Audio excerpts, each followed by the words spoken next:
Good morning mga moms and pops, it's Sunday morning at dahil nga Sunday ngayon na hindi muna tayo maghahanap ng customers or magbebenta, nanay muna tayo ngayon. Dati nga kapag ganitong weekend mornings ay ini-spend ko ang time ko sa pagja-jumping rope. Nang mabuntis ako sa pangalwa ko last year ay nag-stop muna ako mag-jumping rope.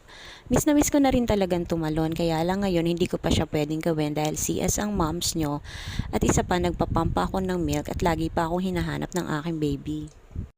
Kaya sa ngayon ay dito muna ako sa mga anak ko tsaka na lang ako babawi sa sarili ko kapag pwede na. Ayan. Kasama ko ngayon dito yung panganay ko. Maaga siyang gumising kasi gusto niya mag-drawing dito sa labas. Bumili kasi siya ng bagong chalk. Sabi nga din ni Alena ay namimiss niya na yung bonding namin tuwing weekend mornings na nag-i-exercise kami.